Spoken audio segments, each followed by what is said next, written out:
नमस्कार दोस्तों, स्वागत है आपका अपने YouTube channel Hindi grammar Meena Sharma पर। दोस्तों, हम हिंदी व्याकरण को देख रहे थे और हिंदी व्याकरण के अंदर हमने बहुत सारे प्रकरण कंप्लीट कर लिए हैं और हमारा प्रकरण चल रहा है पर्यायवाची। पर्यायवाची के अंदर भी हमने लगभग 5-6 क्लासेस देख लिए हैं, उनके अंदर हमने बहुत सारे पर्यायवाची क्लियर कर लिए हैं। तो हम धीरे धीरे करके जो हमारा पर्यायवाची का प्रकरण है उसको कंप्लीट करना है। तो आगे चलते हैं। पर्यायवाची पर्यायवाची शब्द एग्जाम के दृष्टिकोण से अगर हम देखें ना तो ऐसा लगता है कि बहुत ही इजी प्रकरण है, हम बहुत आसान तरीके से इसको समझ सकते हैं। लेकिन मेरा मानना यह है कि पर्यायवाची शब्द यानी पर्यायवाची जो प्रकरण है वो ऐसा है कि अगर हम उसको समझने के माध्यम से देखें, उसका एक एक शब्द अर्थ के माध्यम से देखें तो उससे हमारे पर्यायवाची नहीं हमारा शब्दकोश भी तैयार हो जाएगा।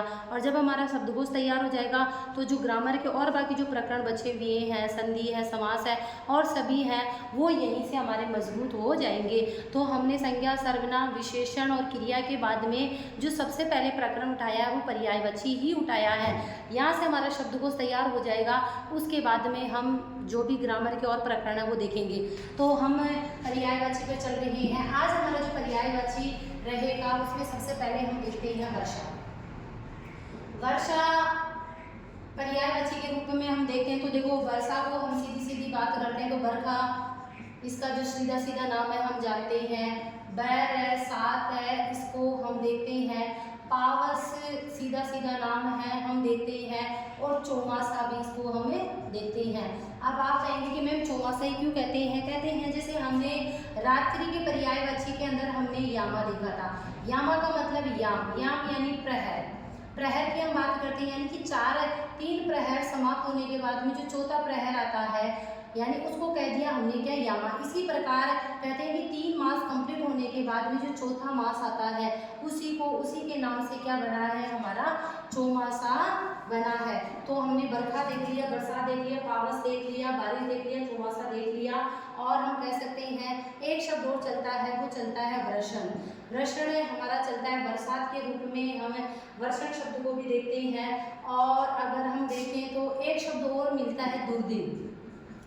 दोस्तों, इस दुर्दिन की अगर हम बात करते हैं तो पहले के समय जब बारिश हुआ करती थी उस समय आज की जैसी व्यवस्था नहीं थी। लोगों के आवागमन के लिए, आने जाने में, खेती बाड़ी करने में जब लंबे समय तक बरसात होती रहती थी तो बहुत ही बड़ी समस्या देखने को मिलती थी। तो उसी इन्होंने बुरे दिन बताए हैं, दुर्धन दिन। दूर यानी सर्व हमारा बुरे दिन के रूप में हमारे किसानों ने बरसात को बुरे दिन के रूप में कहा है। तो ये दुर्दिन हम देख सकते हैं। इसके अलावा और शब्द तो वर्षा की तो बहुत ज़्यादा शब्द देखने को नहीं मिलता। एक मेह शब्द भी हम कह सकते हैं। मेह को भी हम क्या कह सकते हैं, बरसात कह सकते हैं। और देखें तो हम वर्षा ऋतु कह दो बस। इसके अलावा बहुत सारे शब्द हमारे को देखने को नहीं मिलते हैं। तो वर्षा के इनके अंदर से जैसे दुर्दिन पूछा जा चुका है और एक पावस पूछा जा चुका है, ये 2 शब्द तो एग्जाम में पूछे भी जा चुके हैं। इसके अलावा अगर हम वृष्टि शब्द को और देख लेगा, इसको भी हम कहते हैं वृष्टि शब्द भी हम देखें तो बारिश को ही कह सकते हैं। वृष्टि क्यों कहेंगे, जैसे हम कहते हैं ना अतिवृष्टि, अनावृष्टि, ऐसे कहते हैं हम अतिवृष्टि, अनावृष्टि, अनधन, आधन, वृष्टि।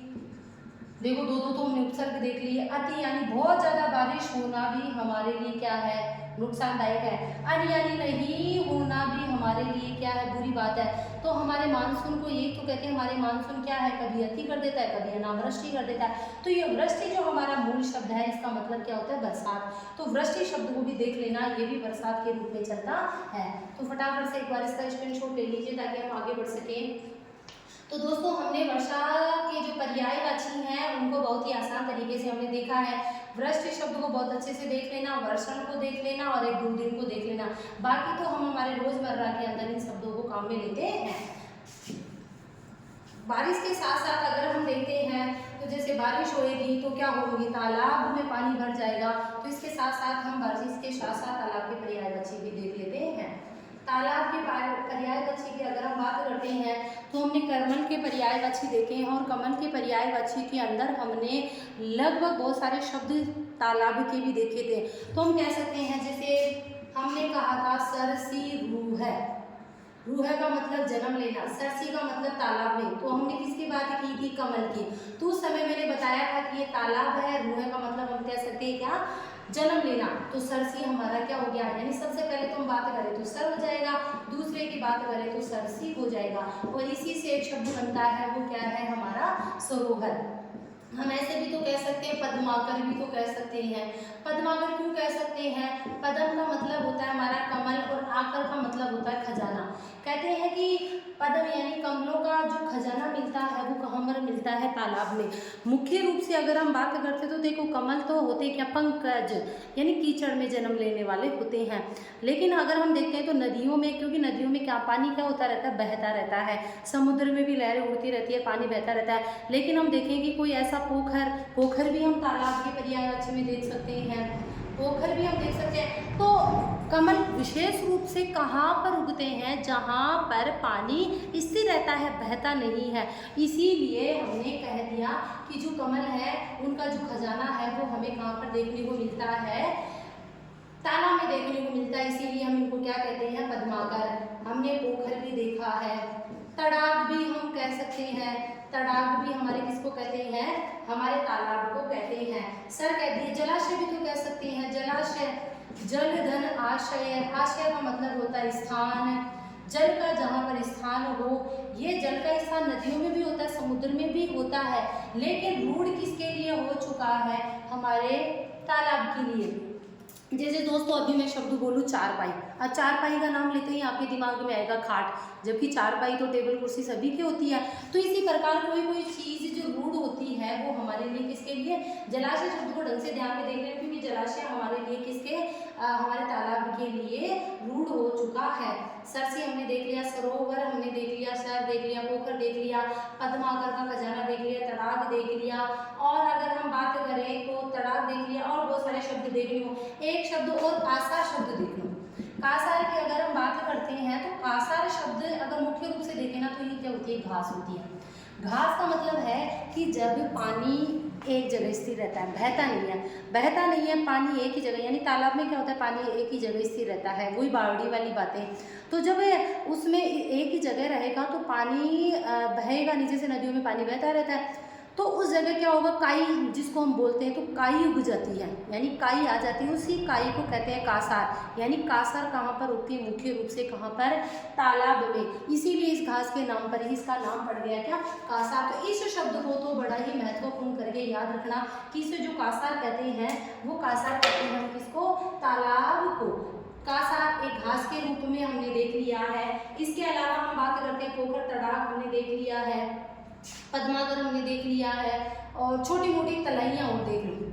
हम कहते हैं ना तलाई भर गई भाई, बारिश इतनी आई, अब की बार इतनी आई है, तलाई भर गई।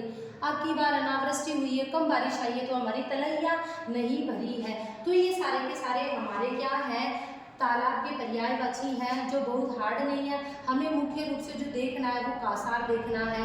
और तड़ाग जैसे शब्द हम देख सकते हैं, तड़ाग तो कोई बड़ी बात नहीं होती है। इसके अलावा जल कुंभ भी कह सकते हैं। अब ये वाले शब्द तो हम देख लेंगे। तालाब के पर्यायवाची हमें बहुत अच्छे से समझ में आ गए हैं। फटाफट से स्क्रीनशॉट ले लीजिए।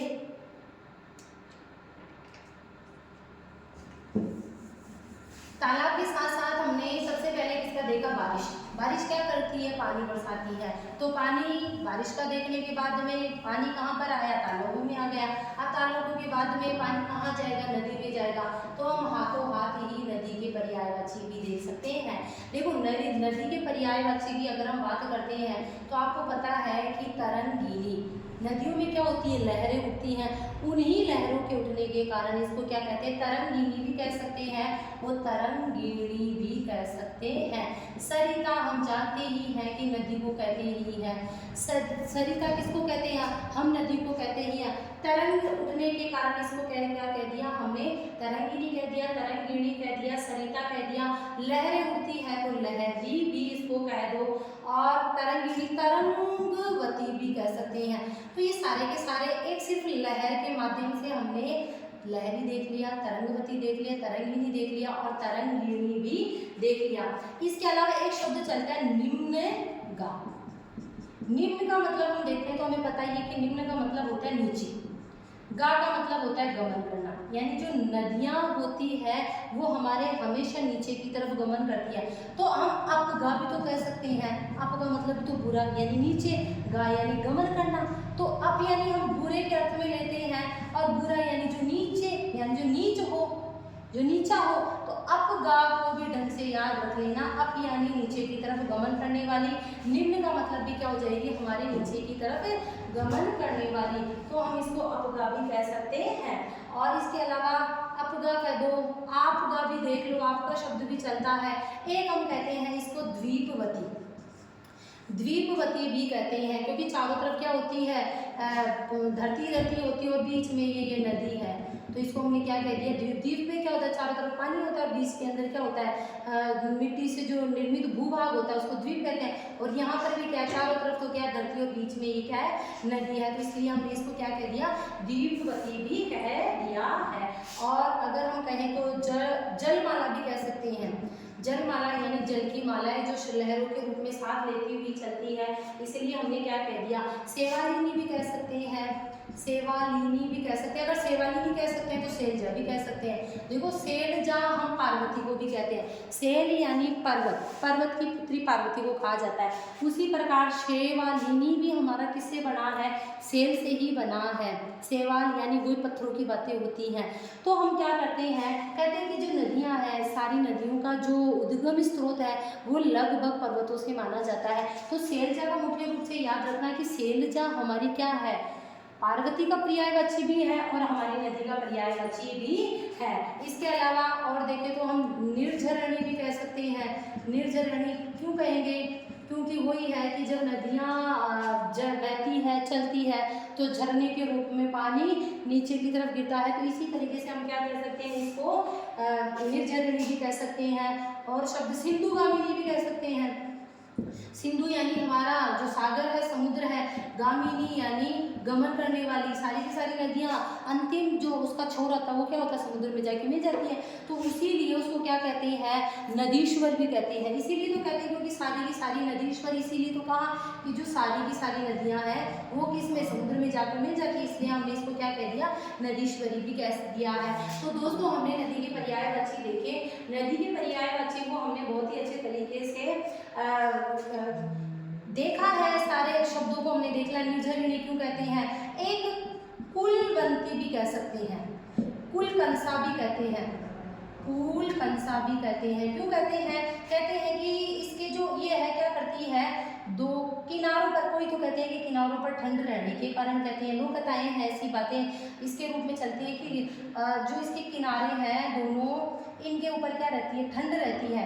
और कंसा का मतलब है कि किनारों को, ये जब बहती हैं, ये किनारे हैं, यहाँ पर मोटे मोटे, जैसे मान लीजिए मिट्टी के किनारे हैं, ये जब ये बहती है तो इन किनारों को ऐसे काटती हुई चलती है, बेचारों को ऐसे दोनों तरफ से काटती हुई चलती है और अंतिम में ये छोटे से बन जाते हैं। यानी इसका पार्ट जब प्रवाह क्षेत्र ज़्यादा होता है, बहती ज़्यादा है, तो इसका पार्ट चौड़ा हो जाता है। इसलिए कहते हैं इसको कुलकंसा भी कह सकते हैं, कुलवती भी कह सकते हैं, कुलवती भी कह सकते हैं, कुलकंसा भी कह सकते हैं। तो ये हमने नदी के पर्यायवाची देखे हैं। एक बार हम फटाफट से अगर रिवीजन करेंगे तो देखेंगे, लहरें उठने के कारण तरंगिनी कह दिया, तरंगिणी कह दिया, तरंगवती कह दिया, नीचे की तरफ बहने के कारण ही निम्नगा और अपका कह दिया, द्वीपवती हमने देख लिया, जलमाला हमने देख लिया, कुलवती भी हम इसी कारण कहते हैं कि इसके जो किनारे ठंड रहती है, ये क्या करती है, कुल यानी किनारे को ये काटती है। तो और सिंधुगामिनी ये क्या करती है, जितनी की नदियाँ हैं सारी की सारी किसकी तरफ जाती है, समुद्र की तरफ जाती है। आपका हमने देख लिया निर्जल यानी कि जब नदियाँ बहती है तो झरने बहते हैं। और शेर यानी सारी की सारी नदियों का जो उद्गम स्थल होता है वो मुख्य रूप से क्या होता है, पर्वत। तो पर्वत की पुत्री होने के कारण ही हमने इसको क्या कह दिया, शैलजा कह दिया। तो फटाफट से इसका स्क्रीनशॉट ले लीजिए।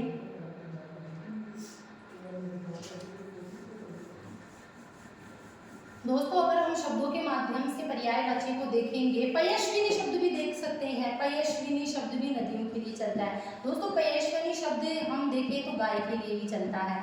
देखो पय यहाँ पर दूध के रूप में है, पय यहाँ पर किसके रूप में है, दूध के रूप में है पय यहाँ पर। यानी कि गाय के लिए पयस्विनी रूढ़ है। और अगर हम पय की यहाँ पर बात करें नदी के रूप में, तो हम कह सकते हैं किसको, पय, यानी यहाँ पर पानी के रूप में। तो पयस्विनी को ढंग से याद रख लेना, क्यों, क्योंकि ये गाय के पर्यायवाची में भी आता है और ये नदी के पर्यायवाची में भी आता है, इसलिए इस शब्द को थोड़ा सा याद ही कर लेना, पयस्विनी।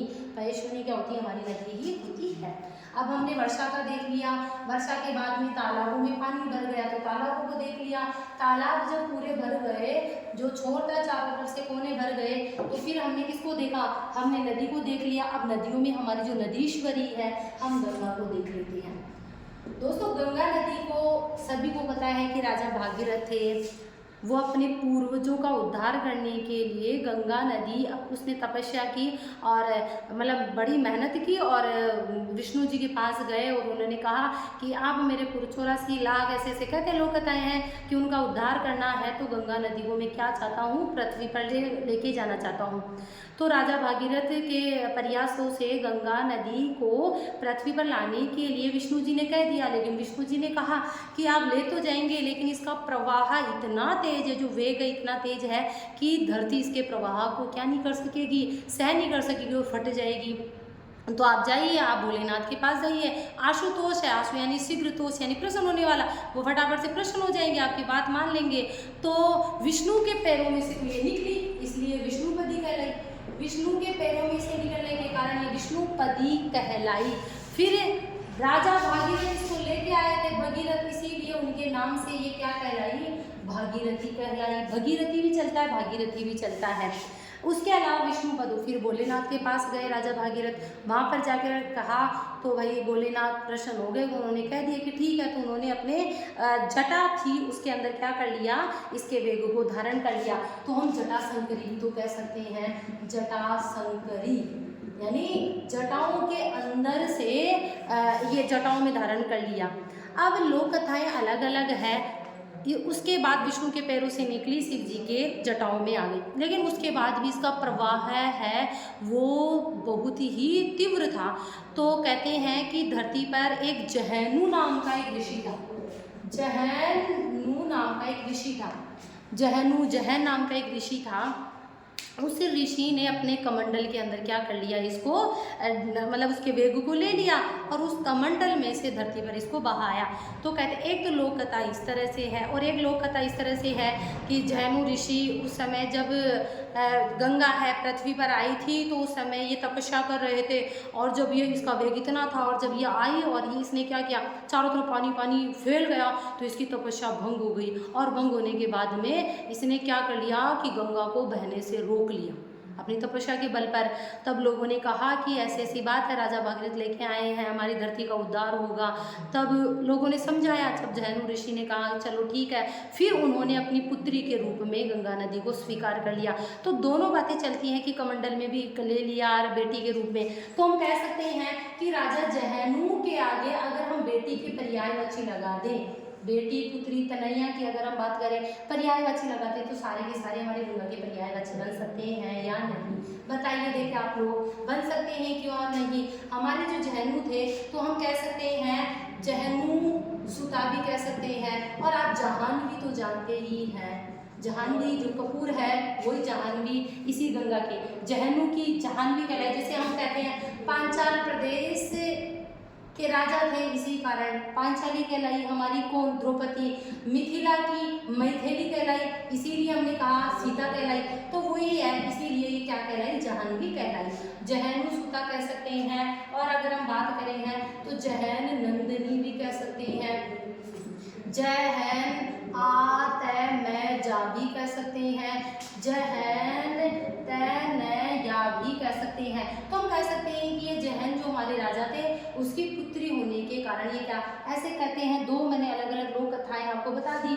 ये लोक कथाएं सिर्फ हमें शब्दों को समझने के लिए बड़ी जरूरी है याद रखना, इसी के माध्यम से हम हमारे शब्दों को अच्छे से याद रख सकते हैं। इसके अलावा हम बात करें तो और शब्द देखें तो हम देख सकते हैं त्रिपथगा, यानी कि देखो ये स्वर्ग में थी, राजा भागीरथ इसको धरती पर लेके आए और ये अंतिम समय यानी पाताल में भी चली गई थी, तो त्रिपथगा। इसके अलावा अगर हम बात करें दोस्तों तो हमें पता है कि गंगा नदी किसकी है, देवताओं की नदी है। अगर हम देवों के आगे यानी देव नदी, सुर नदी, अगर हम नदी के पर्यायवाची लगा देंगे तो सारे के सारे हमारे गंगा के बनेंगे। यानी क्यों? क्योंकि गंगा जो पवित्र नदी है वो मुख्य रूप से किसकी नदी मानी जाती है? देवताओं की नदी मानी जाती है। देव नदी कह दिया, सूर्य नदी कह दिया, सूर्य सरिता भी तो कह सकते हैं। तो ये तो जुगाड़ वाले हैं, जैसे ये हमने जुगाड़ किया, ये हमने जुगाड़ किया, ये दोनों शब्द हमने देखे हैं। तो इस तरह से भी हम जुगाड़ करके भी शब्द बना सकते हैं। इसके अलावा और अगर हम बात करें तो एक शब्द चलता है मंदाकिनी। कहते हैं कि जब गंगा नदी बहती है, यानी कि नदियाँ तो सारी बहती हैं, लेकिन जब गंगा नदी बहते हैं तो हम हमारे जो जिनका निधन हो जाता है तो उनकी जो आत्मा की जो होती है उनको लेके जाते हैं, उनके जो फूल होते हैं उनको लेके जाते हैं।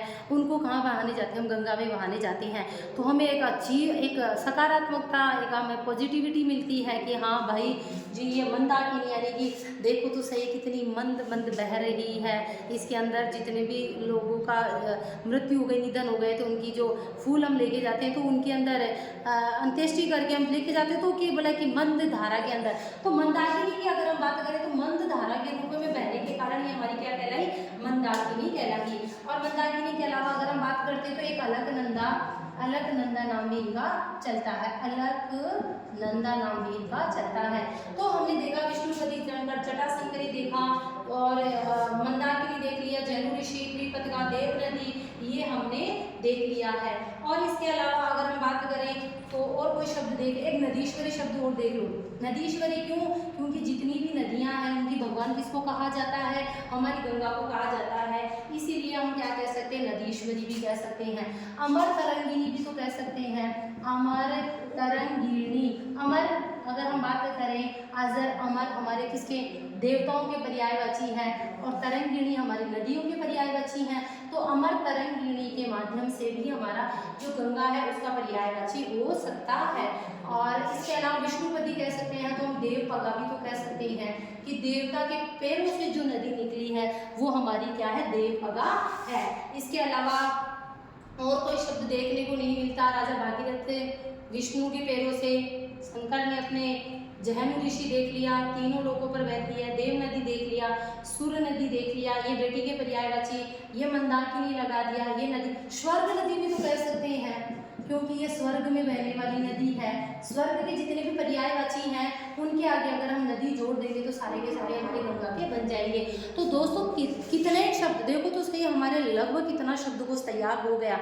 हम बहुत सारे शब्दों को तो एक जुगाड़ के माध्यम से भी बना सकते हैं, एक दूसरे से लिंक करके। और जब तक हम व्याकरण को एक दूसरे से लिंक करके नहीं पढ़ेंगे तब तक हमें हमारा हिंदी व्याकरण अच्छे से समझ में भी नहीं आ सकता। तो ये सारे के सारे हमने किसके देख लिए हैं? गंगा के पर्यायवाची। गंगा के पर्यायवाची एग्जाम में बहुत पूछे जाते हैं, जिसके अंदर विष्णुपति पूछा जाता है, भागीरथी पूछा जाता है, ये जैनु। तो एक बार इसका फटाफट आपको समझ में आ गया तो फटाफट इसका स्क्रीनशॉट ले लीजिए, आगे बढ़े हम।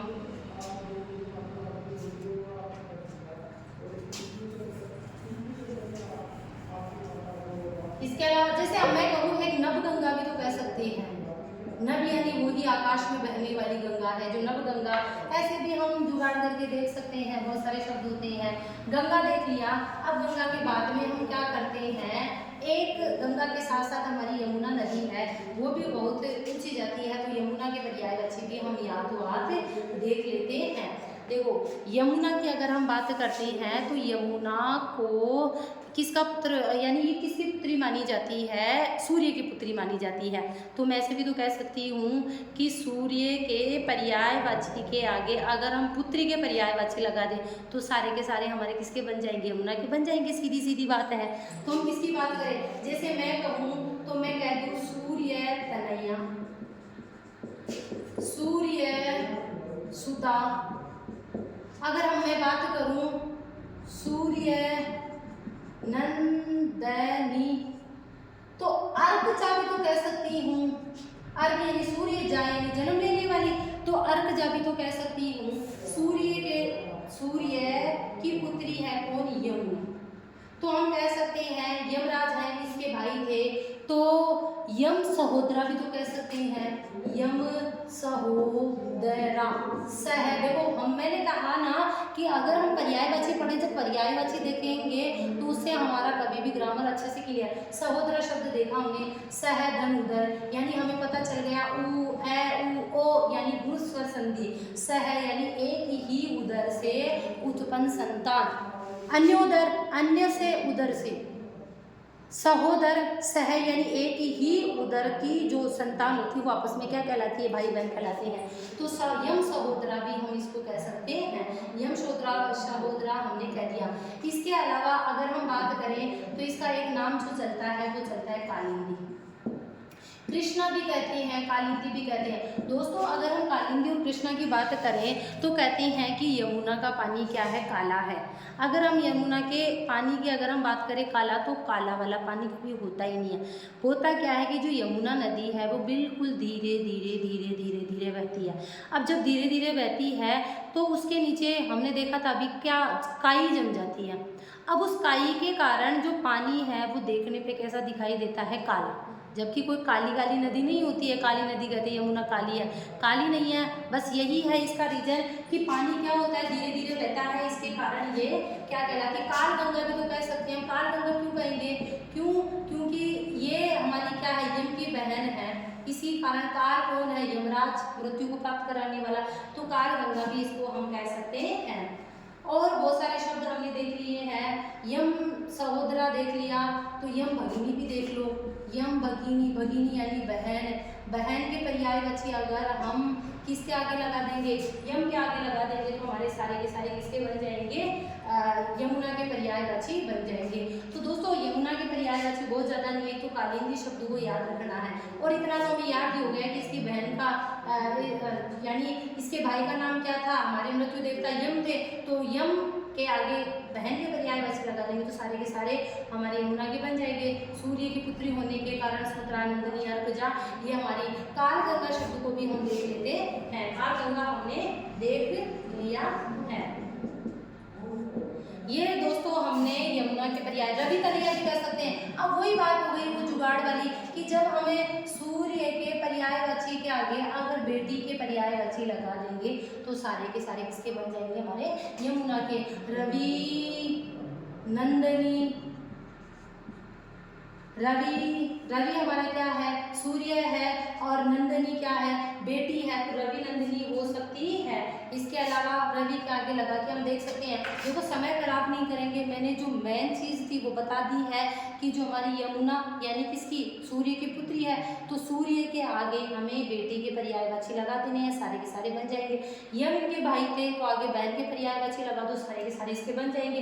कालिंदी हमने देख लिया कि काला रंग होने के कारण, और कृष्णा, और अगर हम कहें तो फिर वही श्यामा भी कह सकते हैं। हालांकि श्यामा शब्द इतना ज़्यादा नहीं चलता है, बाकी अगर आ जाए एग्जाम में और ऑप्शन में अगर यमुना हो तो हम कर सकते हैं। तो फटाफट से इसका स्क्रीनशॉट ले लीजिए। अब इसके अलावा हम देख लेते हैं, तो हमने क्या वर्षा देख लिया, वर्षा के बाद में हमने वर्षा तो तालाब में पानी आता है। तो देखो एक दूसरे से लिंक करके मैं कोशिश करती हूँ कि किसी भी तरीके से आप सभी को अच्छे से समझ में आ जाए। तालाब के बाद में हमने नदी का देखा, नदी के बाद में हमने गंगा का देख लिया, गंगा के बाद में हमने यमुना का देख लिया। अब हम लहर भी देख लेते हैं, क्यों, क्योंकि वही नदियों में तालाबों में जिसमें लहरें होती हैं, तो लहर के पर्यायवाची भी हाथों हाथ देख लेते हैं। तो फटाफट से इसका स्क्रीनशॉट ले लीजिए।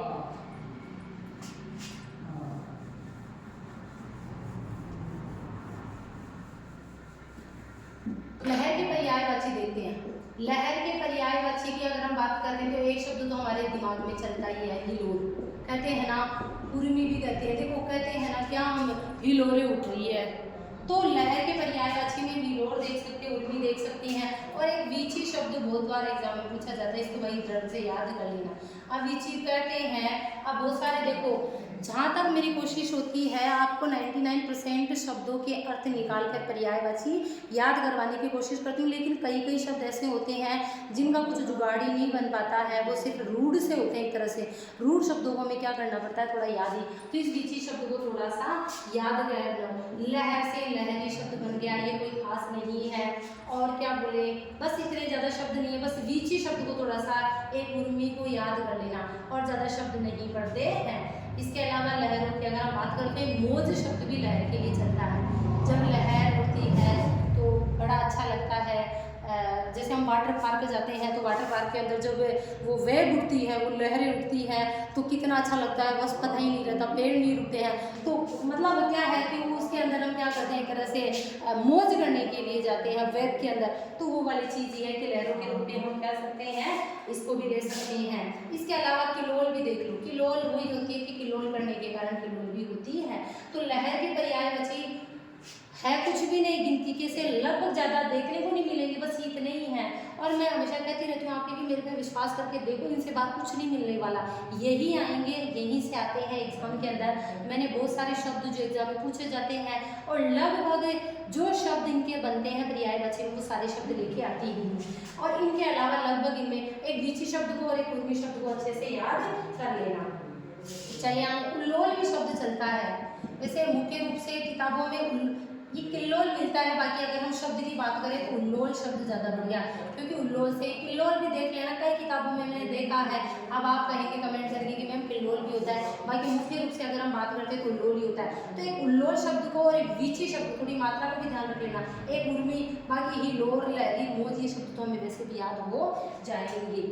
ठीक है, अब लहर की बात कर ले। एक थोड़ा सा और बच रहा है, तट का भी देख लेते हाथों हाथ, उससे क्या होगा कि हमारा क्लियर हो जाएगा कॉन्सेप्ट कि हमने तट क्या होता है, वही नदी, गंगा, लहरें तटों पर जाकर टकराती है, तो उस तट का पर्यायवाची छोड़ देख लेते हैं। तट की अगर हम बात करते हैं तो तट को हम क्या क्या कहते हैं, हमारा जो किनारा तो कहते ही हैं। किनारा की अगर हम बात करते हैं तो देखो कहते हैं तट कहते हैं, कूल कहते हैं, छोर कह दो, तीर कह दो, उस तीर में बेटा हूँ, कूल कहते हैं ना। प्रतिकूल एक शब्द होता है, एक शब्द होता है अनुकूल। ये प्रतिकूल और अनुकूल अगर हम शब्द की बात करें तो मुख्य रूप से अगर हम देखते हैं ना, तो समास जब हम प्रकरण पढ़ते हैं तो वहाँ पर हमें लगभग ऐसा देखने को मिलता है, बहुत सारे लोग बताते भी हैं कि जहाँ पर उपसर्ग हो जाता है वहाँ पर क्या होता है, अव्ययी भाव समास होता है। लेकिन मैं कहती हूँ कि जब दोनों शब्दों से मिलकर कुछ विशेष अर्थ देने वाला, प्रतिकूल शब्द यहाँ पर प्रत्युपसर्ग की बात नहीं करवा रहा। प्रतिकूल शब्द एक्चुअल में आया कहाँ से है कि जब लोग, जैसे एक नदी बह रही है, जब नदी बहती रहती है तो लोग नदी के इस पार मतलब आते जाते रहते थे, अपने ढांडा डोर को चराने जाते थे।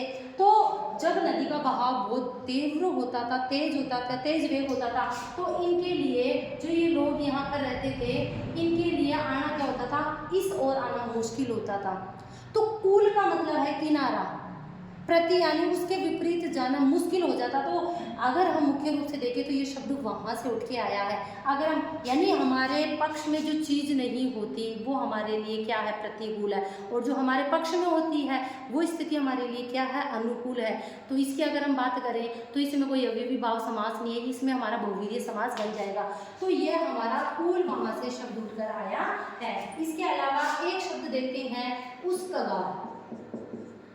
ये कगार शब्द को देख लेना, क्योंकि छोर भी याद रह जाएगा, तीर भी याद रह जाएगा, कुल भी याद रह जाएगा, और कगार शब्द को देखना है। एक शब्द होता है हमारा पर्यंत, पर्यंत शब्द को भी देख लेना। और इसके अलावा एक शब्द होता है हमारा साहिल, साहिल नाम भी होता है, इस शब्द को अच्छे से देख लेना। साहिल, साहिल कहते हैं कि भाई मेरा किनारा। साहिल मुख्य रूप से जैसे बेटियां होने के बाद में जब बेटा होता है तो उसका नाम शाहिल लिखते हैं, क्या मेरा तो किनारा यही है, मेरा तो जो अंतिम छोर है, मेरी दुनिया है, मेरा छोर है। तो उसी कारण साहिल नाम निकाला जाता है कि मेरा सब कुछ क्या है कि अब भाई हो गया। तो वो साहिल शब्द को अच्छे से देख लेना। बाकी किनारा है, तट है, कुल, ये सारे, एक तो पर्यंत शब्द को अच्छे से देख लेना और एक साहिल शब्द को ढंग से देख लेना। बाकी कुछ एक बेला तट और देख लो, बेला तट भी कहते हैं। बेला तट यानी हम बात करते हैं, बेला तट यानी बालू का तट की अगर हम बात करें कि ऐसे नदी बह रही है, यहाँ पर क्या है, बालू बालू बीच में बह रही है, तो बालू का तट यानी उसी को किनारा वो कहते हैं। तो बेला तट को भी देख लीजिए। तो दोस्तों लगभग मैंने जितने भी एक कगार शब्द में बता दिया, इन तीनों शब्दों, इन चारों शब्दों को देखना है, बाकी तो हमें आते हैं। और इन्हीं चारों शब्दों में से एग्जाम में प्रश्न पूछे जाते हैं। तो हमने किनारा के पर्यायवाची देखे हैं, बहुत ही आसान तरीके से आपको समझ में आ गए होंगे। तो दोस्तों हमारे पर्यायवाची की जो सीरीज चल रही थी उसके अंदर हमने आज वर्षा का पर्यायवाची देख लिया। मैंने कोशिश की है कि आपको अच्छे से समझ में आ जाए, शब्दों को अर्थ बताकर आ भी गए होंगे। वर्षा के बाद में हमने तालाब का देखा, तालाब के बाद में हमने नदी का देखा, नदी के बाद में हमने गंगा का देखा, गंगा के बाद में हमने यमुना का देखा, यमुना के बाद में हमने जो कहते हैं लहर उठती है, लहर का देखा, और अंत में हमने किसका देख लिया, किनारा का देख लिया। तो हमने 1 2 3 4 5 6 7 शब्द देखे हैं, 7, लेकिन इनके अंदर हमने सब में लगभग 7 से कम पर्यायवाची तो देखे भी नहीं हैं। तो सोचो तो सही, हमारे कितने पर्यायवाची एक इनके माध्यम से, यानी पर्यायवाची नहीं, शब्द कितने क्लियर हो रहे हैं, हमारा शब्दकोश कितना तैयार हो रहा है। तो दोस्तों ये हमारी पर्यायवाची की सीरीज चल रही है, थोड़े दिनों के अंदर कंप्लीट हो जाएगी। लगभग कोशिश कर रही हूँ कि परीक्षा के अंदर जो पर्यायवाची पूछे जाते हैं वो पर्यायवाची हम कर ले और इनसे बाहर कुछ भी नहीं आए। तो दोस्तों आपको वीडियो मेरा बहुत अच्छा लग रहा होगा, और अगर आप चैनल पर नए हैं तो सब्सक्राइब जरूर कर देना और ज़्यादा से ज़्यादा शेयर करें, ताकि और भी जो कॉम्पिटिटर हैं, प्रतियोगिता की तैयारी कर रहे हैं, उनको भी यहाँ से लाभ मिले। अगर पसंद आए, आना ही चाहिए, पसंद क्यों नहीं आएगा, तो लाइक करें। Thank you.